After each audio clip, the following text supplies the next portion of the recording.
And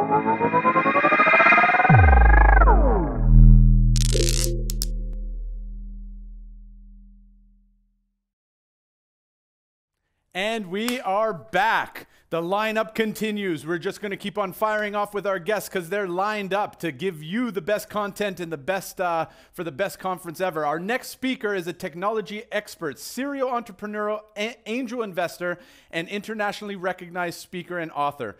With a computer science background, he is the CTO at Into the Block, a platform that leverages advanced machine learning to understand and predict crypto asset markets. He is also the chief scientist and managing partner at Invector Labs, a development studio focused on leveraging artificial intelligence in real-world applications. The title of his talk is You Know Price and Volume, but what about everything else? Fascinating metrics that will help you better understand crypto assets. Please welcome Jesus Rodriguez. Jesus, Thank you very much. Thank you very much. Happy to be here. Thank you very much, guys, for joining. I hope, first of all, that you're staying safe in these uncertain times and that you're using this time productively. I, for once, am super thrilled to be here. When Erhan told me about this event months ago, I thought it was very ambitious, and I had doubts he was able to pull it off. So I'm very, very pleased to see that he has been able to accomplish, to put together this amazing event in this sort of unique times. We have 10, 15 minutes to show you a ton of metrics about crypto assets. So I'm going to dive right in. So what we're going to do for the next 10, 15 minutes is we're going to look at some very unique data about crypto assets that are going to sort of show you a unique perspective about the market. A little bit about myself after that great intro. I'm a computer scientist by background. I have a long history in technology companies like Microsoft, building quant systems on Wall Street. I teach apply AI at Columbia University. I invest a lot, but these days the bulk of my time is spent as CEO and CTO of this data science platform for crypto assets called Into the Block, in which we're trying to use cutting-edge machine learning to derive very, very unique insight about crypto assets. A little bit about the platform. So we're being used by some of the top exchange data providers, new side funds in the market. This is a quick snapshot about our customer base, but we're not here about to talk about the platform. I really want to show you some very unique data insights about the current market, about today, that you can use sort of to reframe your thinking about how do you approach crypto assets. Because we only have 10, 15 minutes, I have a very short agenda. So I want to outline some key principles that will help you make sense of crypto analytics. And then I'm going to show, we're going to analyze today's Bitcoin market, what's happening today, with 8 very simple metrics that anybody, you don't need to be a trader, you don't need to be a quant, you don't need to be a super researcher to understand this. So here's a quick takeaway from this session, something that I want you to think about. So analytics today for crypto assets are very difficult and confusing, and this is something that we struggle with internally. So there are a few reasons for that. So if you think about blockchain analytics, so the metrics that are coming out there from researchers and all that try to analyze blockchains, basically you need to be an expert to make sense of all this stuff, right? Like, what do you do with an address count? Like, what do you do with it? Like, how do you take advantage of it? It's difficult.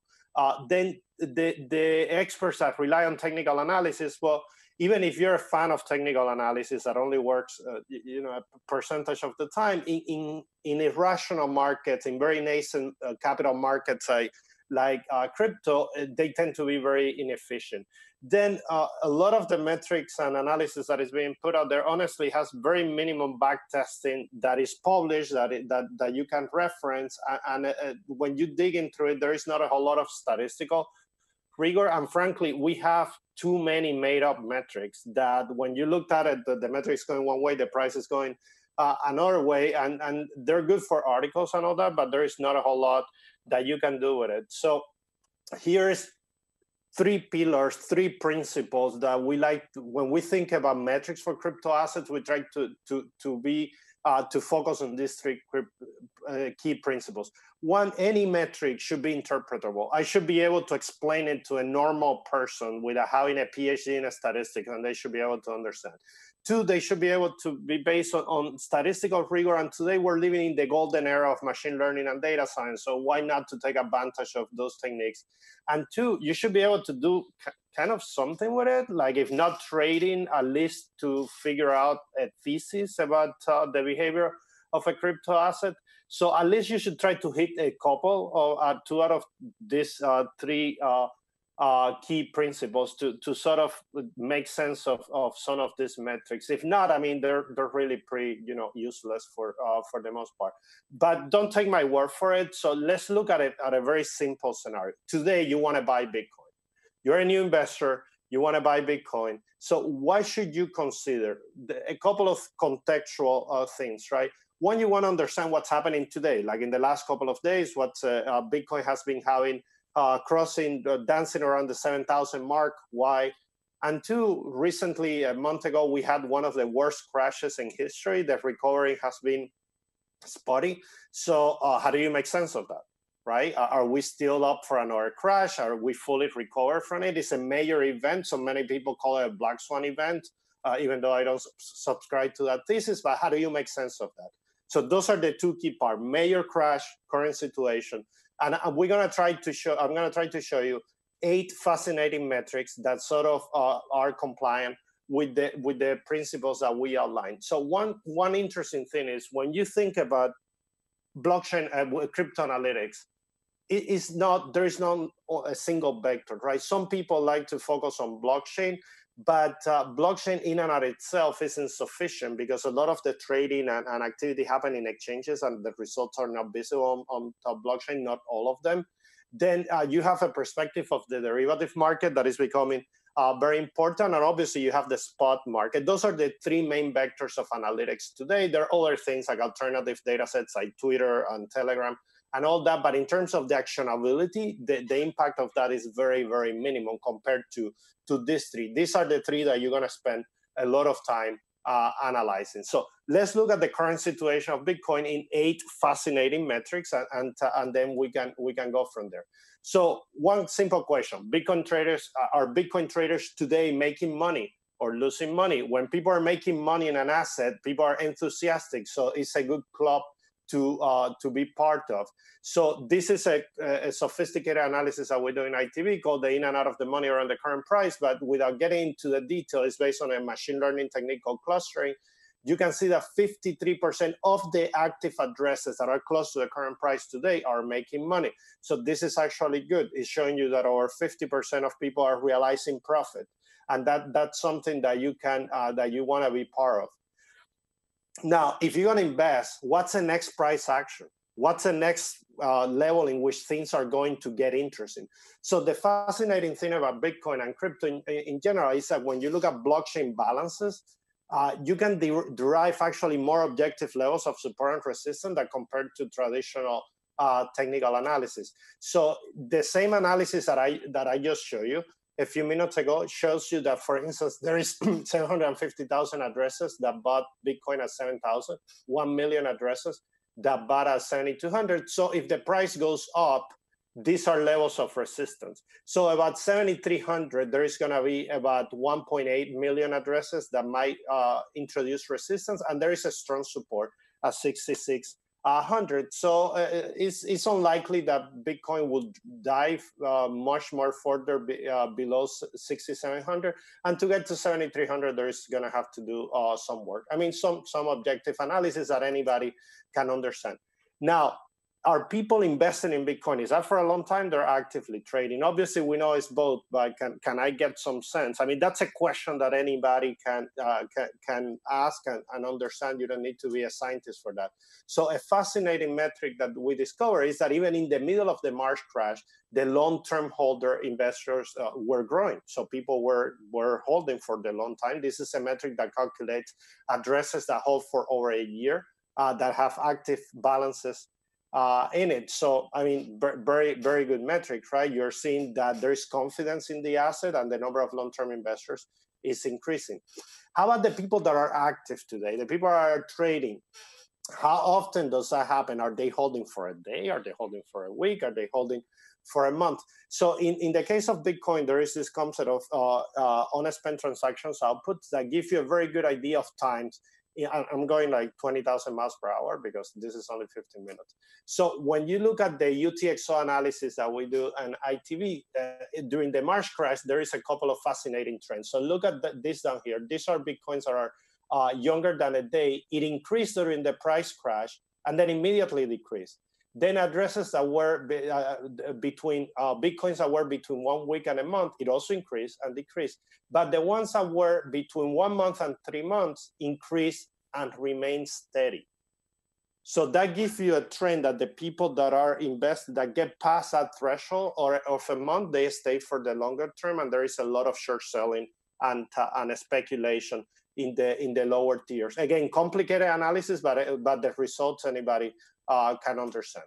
So how much most people trade on exchanges. So when there is one of those things, like price fluctuation crashes and all that, what happens in an exchange? So one thing that you can do at the blockchain level is monitor the flows in and out of exchanges. And we do that using some machine learning classifiers algorithms, and we found some fascinating metrics. So during the March crash, when the price was going down, we saw a massive influx of money into exchanges, which told us that traders were pushing money in order to liquidate the positions. And you can see down here that the number of inflows, that is the green line, vastly surpassed the outflow. So money was going into exchanges, but it was mostly to liquidate positions. That's interesting. So I'm trading, I'm buying Bitcoin, I'm looking at my order book, and I see a spike. I mean, it happens all the time, even in the top exchanges. How do I make sense of that? Are exchanges manipulating price and volume? Is something else going on? So one interesting thing, that one reference, a factor that we found that is conducive to spread is the injection of large amounts of money into exchanges. So same analysis I showed you before, but below we have the order book spread. Look at this. There is an inflow during the March crash. There was inflows of capital into Kraken. This is exchange that we're analyzing. Also, due to that, the inventory, the number of Bitcoins that Kraken was holding at the time increased, right? And look at the spread. Look at the order book spread at this time. So when more money was coming in, it was precursor to large positions. But those positions were really not correlated with what the market was saying. So the spread went off the chart. So every time you see a spike, you probably can associate it with, oh, maybe there was large transactions coming into the exchange.